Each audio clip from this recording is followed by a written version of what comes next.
S'étendre dans l'herbe à l'ombre pour lire, écouter des musiciens de rue ou le chant des oiseaux, c'est ce que l'on vient chercher ici, au parc de la Ciutadella, surtout durant les chaudes journées d'été. Mais qui aurait cru qu'il y a exactement 100 ans, ici même, se trouvait la montagne russe la plus haute d'Europe. Et oui, le parc de la Ciutadella a accueilli non pas un, mais plusieurs parcs d'attractions, et dont il ne reste aujourd'hui plus rien. Je suis Clémentine Laurent, et aujourd'hui, l'historien Pao Moncho va nous raconter l'histoire des parcs d'attractions qui ont marqué les mémoires. C'est l'une de ces 1001 histoires de Barcelone.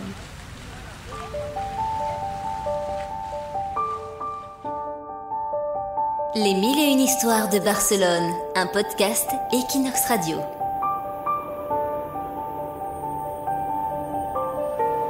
Nous sommes en 1853. Les premières montagnes russes viennent de faire leur apparition à Barcelone. Elles sont copiées sur les modèles de celles de Paris, qui font un carton en Europe. Les Barcelonais adorent.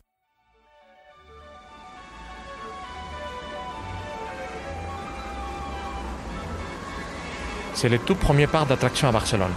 Il se situe sur le Passeig de Gràcia et il est connu sous le nom de Champs-Élysées.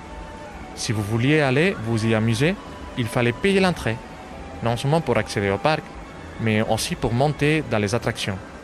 C'était donc réservé surtout aux classes sociales aisées. Les autres regardaient simplement de l'extérieur. Il y avait des montagnes russes, des théâtres, des événements de toutes sortes. Mais la fièvre spéculative de la Chambre à la fin du XIXe siècle et la peur des classes dirigeantes dues au conflit social de l'époque font progressivement diminuer la taille du parc d'attractions, jusqu'à disparaître définitivement en 1900. Mais pas d'inquiétude, ce n'est pas le seul endroit où s'amuser. Au début du XXe siècle, les parcs d'attractions se sont multipliés dans toute Barcelone. Les plus anciens, et encore existants, c'est bien sûr les parcs del Tibidabo, inaugurés en 1901.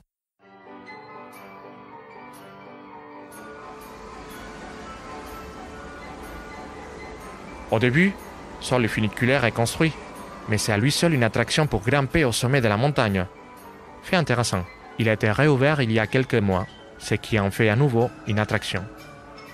Le parc se développe surtout avec la concurrence d'autres parcs de la ville, et on y trouve ensuite des restaurants, l'observatoire Fabra, et puis ensuite les premiers automates, des balançoires géantes, des jumelles. En 1910, c'est un carrousel électrique qui est installé, ainsi qu'une salle de miroirs déformants. Depuis lors, le parc a évolué et les attractions ont été rénovées, mais les plus emblématiques ont toujours beaucoup de succès. Un peu plus loin, sur la même montagne, il y avait le grand casino de la Rabassada, créé en 1911.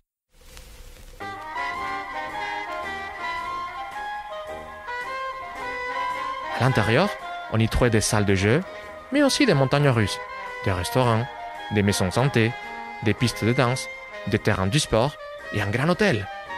Les grands casinos étaient très populaires et tout le monde y allait au point qu'il y avait des voitures qui ralliaient directement les hôtels de la Rambla au casino. La légende raconte que dans l'hôtel, il y avait même une chambre pour ceux qui avaient tout perdu au jeu et voulaient mettre fin à leur jour. Les casinos existaient jusqu'en 1934, mais on peut encore les voir aujourd'hui. Ces ruines sont encore visibles si vous montez la route de la Rabassada. Dans le parc de la Ciutadella, où l'on vous raconte cette histoire aujourd'hui, on trouvait à l'époque le Saturno Park, inauguré en 1911, en face de l'actuel Parlement de Catalogne. On pouvait profiter d'une vingtaine d'attractions, dont les montagnes russes les plus hautes de l'Europe, plus de 30 mètres de hauteur. Il y avait aussi deux grands toboggans, l'un aquatique et l'autre géant. Là aussi, le parc était souvent bondé, car il était en centre-ville. Au départ, c'était surtout des bourgeois qui allaient, mais les classes ouvrières ont rapidement pris le relais. En 1916, il est devenu le parc de Barcelone, et ses attractions ont été déménagées sur l'esplanade de la Cascade. Mais pas toutes, car beaucoup ont été vendus. Mais l'entretien du parc coûtait cher, et les attractions s'est dégradées. Même si l'on a tenté de le sauver en installant des gondoles vénitiennes sur le lac et un grand casino, le Saturno Park a définitivement disparu en 1926. Mais ce n'est pas la fin du parc d'attractions à Barcelone. À Sant Gervasi, il y avait aussi le Touro Park, et c'était le plus grand de la ville à l'époque. Il avait été ouvert en 1912 par les mêmes propriétaires que le Saturno Park. Il finit donc par hériter de la plupart de ses attractions. Mais contrairement au Saturno Park, qui était plus fréquenté par les classes populaires, le Touropark était consacré à la bourgeoisie. Les classes aisées de la ville venaient au parc voir les toboggans aquatiques, monter dans des montagnes russes, faire de la montgolfière, voir des spectacles de marionnettes. Mais à cause de la pression immobilière, le Touropark s'est réduit progressivement et ferme définitivement en 1927. Traversons maintenant le centre-ville de Barcelone pour aller jusqu'à Montjuïc. Ici aussi, il y a eu plusieurs parcs d'attractions, comme la Fuixarda Park, installée durant l'exposition internationale entre 1929 et 1930, et le parc Maricel, qui a suivi, fermé quand la guerre civile éclate. Tout près de là, l'autre grand parc qui a marqué l'enfance de beaucoup d'entre nous est le parc d'attractions de Montjuïc. Il est créé en 1966 par un homme d'affaires vénézuélien. D'ailleurs, la plupart des attractions provenaient d'un parc de Caracas.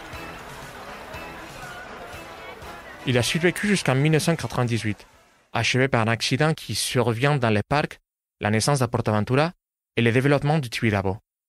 Sa fermeture a été un véritable choc, mais comme tous les autres parcs d'attractions, il a laissé son empreinte sur Barcelone et sur les Barcelonais.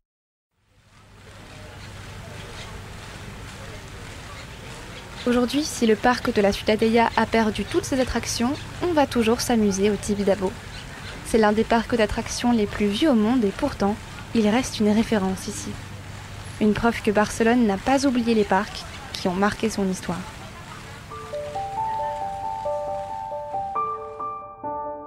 Les 1001 histoires de Barcelone, un podcast Equinox Radio.